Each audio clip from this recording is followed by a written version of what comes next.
Hello friend, modern history की class चल रही है। ब्रिटिशकालीन औपनिवेशिक आर्थिक नीतियाँ। भारत में अंग्रेजी शासन के दो प्रमुख उद्देश्य थे। पहला, राजनीतिक सुरक्षा सुनिश्चित करना तथा दूसरा, भारत पर अधिकार को ईस्ट इंडिया कंपनी तथा ब्रिटिश राष्ट्र के लिए यथासंभव लाभदायी बनाना। साथ ही भारत पर विदेशी शासन का पूरा खर्च भी भारत से ही निकाला जाना था। इसलिए भारत में अंग्रेजों की आर्थिक नीतियां का विश्लेषण करना आवश्यक है। भू राजस्व व्यवस्था। भारत में अंग्रेजों के आगमन से पूर्व परंपरागत भूमि व्यवस्था स्थापित थी। इसके अंतर्गत भूमि पर किसानों का अधिकार था तथा फसल का एक हिस्सा सरकार को दे दिया जाता था।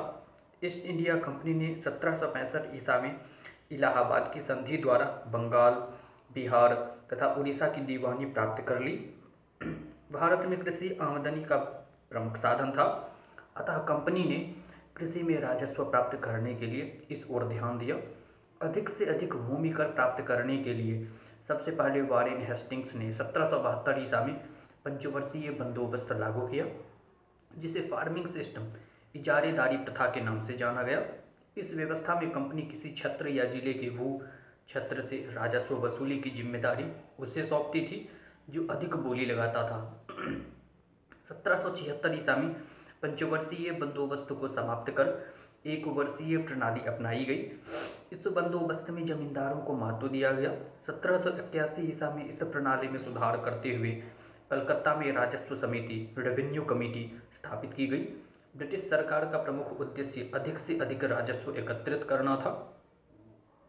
इसके लिए उन्होंने विभिन्न भू राजस्व व्यवस्थाओं को लागू किया। स्थायी बंदोबस्त। स्थायी बंदोबस्त को कॉर्नवालिस ने 22 मई 1793 को बंगाल, बिहार तथा उड़ीसा में लागू किया।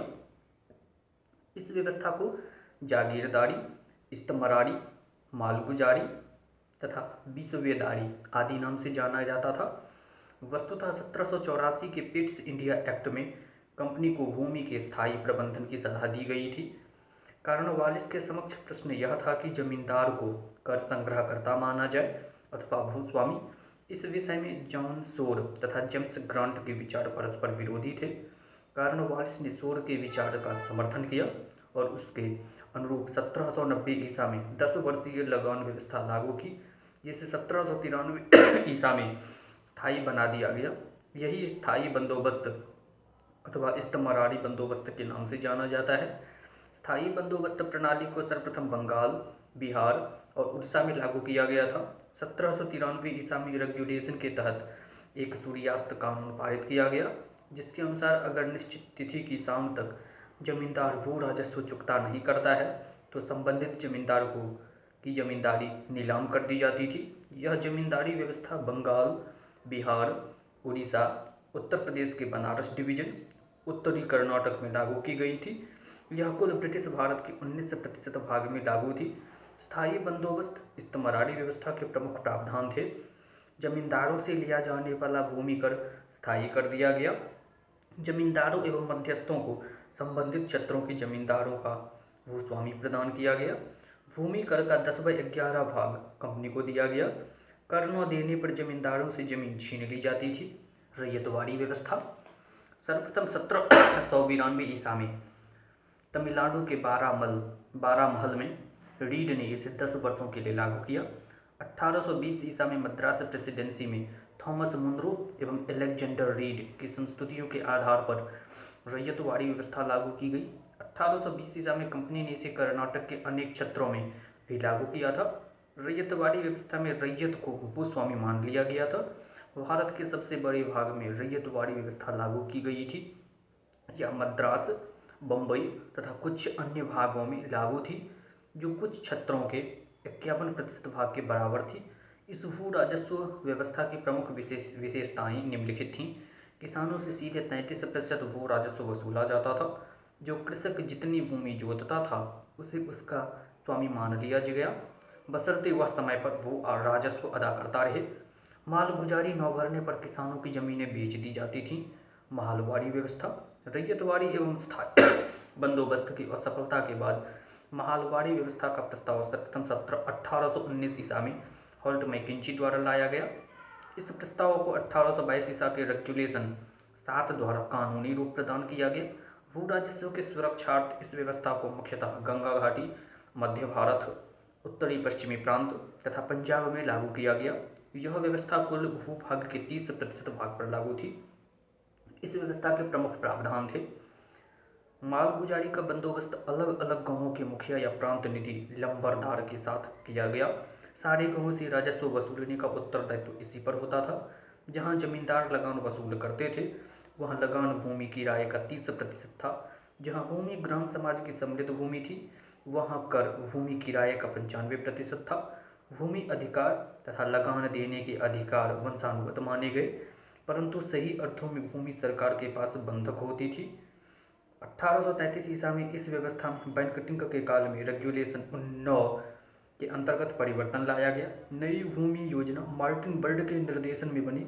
भूमि किराए का 66% भाग राज्य सरकार द्वारा निश्चित किया गया तथा यह व्यवस्था 30 वर्षों के लिए लागू हुई।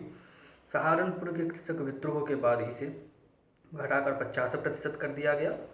कृषि संबंधी अन्य प्रथाएं: तिनकठिया प्रथा।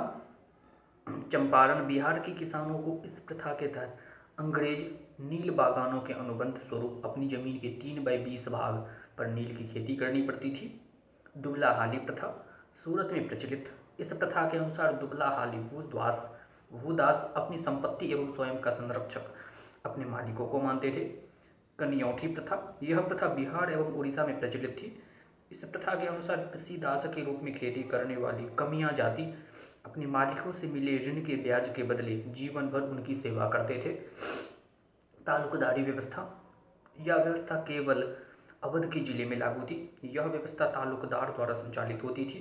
सरकार एक तालुकदार से 30 वर्ष की अवधि के लिए समझौता करती, जो अपने अधीन गांवों से राजस्व इकट्ठा करता था तथा सरकार को देता था।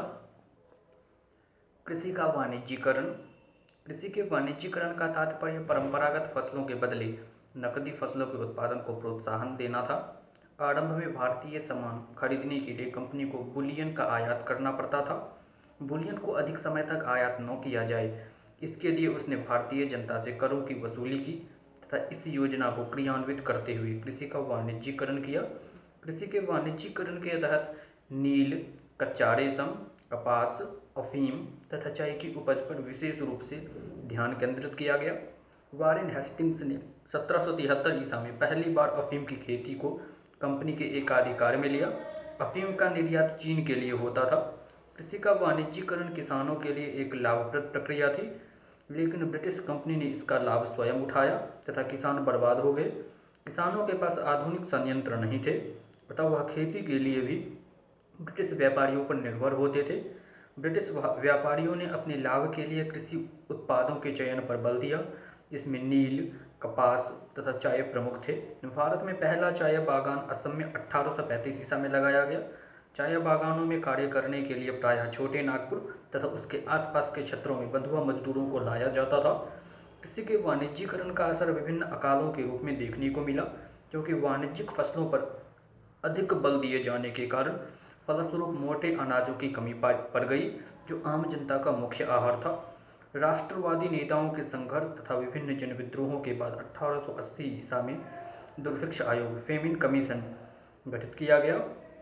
वर्ष 1901 में कृषि महानिदेशक की नियुक्ति की गई। वर्ष 1905 में अखिल भारतीय कृषि बोर्ड का गठन हुआ तथा वर्ष 1906 में भारतीय कृषि सेवा गठित की गई। प्रांतों में कृषि विभाग भी बनाया गया।